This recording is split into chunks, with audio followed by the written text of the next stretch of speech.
Sa video na ito, ituturo ko sa inyo paano gamitin ang G-Credit sa GCash at kung saan pwede nyo gamitin ito, based on my research.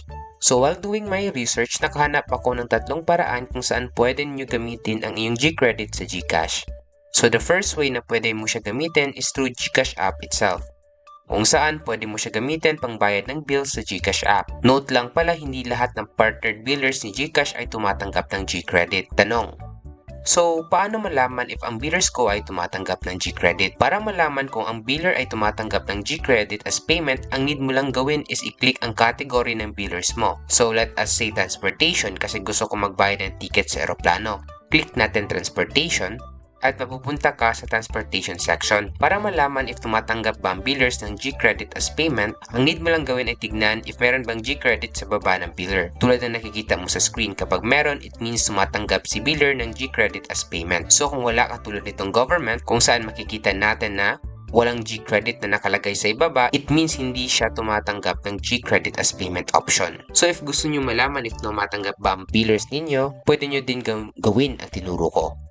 Dalawang paraan kung saan pwede nyo gamitin ang G-Credit ninyo ay ang mga merchant, tulad ng grocery store, cellphone shop, pharmacy, or kahit sang store or tindahan, as long as may payment QR sila na pwede mo i-scan katulad ng ginawa ko, at may G-Credit na nakalagay tulad nito as a source of payment kagaya nito. It means pwede mong gamitin ang G-Credit as payment. So if wala kang makitang G-Credit sa tabi or kahit sang banda ng QR, it means hindi tumatanggap ang merchant ng G-Credit as payment. Tanong: paano po siya scan? Gawin lang po ninyo is open ang GCash app at i-click itong QR button kung saan mapupunta ka dito at pwede mo na i-scan ang QR. Tatlo at huling paraan na nalalaman ko kung saan pwede mo gamitin ang G-Keeps is through G-Credit to GCash. G-Credit to GCash. Ano po ibig sabihin yan? Ibig sabihin yan, pwede nyo i-convert all by yourself ang G-Credit nyo into cash. Paano? To convert G-Credit to cash, need mo muna i-transfer ang G-Credit na pera mo to GCash. At from your GCash, humanap ka ng store katulad ng GCash Pera Outlet or sari-sari store kung saan sila ay nagpapa-cash out ng GCash.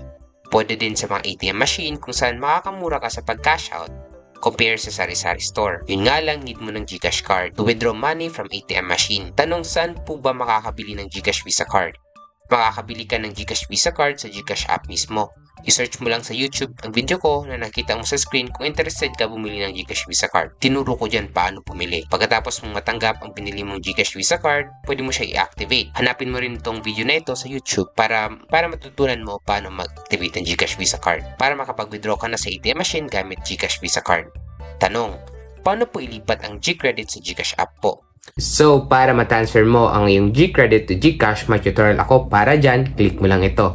O di kaya gusto mo din matutunan paano gamitin ang iyong G-Gives sa GCash, may tutorial din ako para dyan, click mo lang ito. So, if you want more videos like this, don't forget to like and subscribe. Yun lang, see you in my next video. Let's go!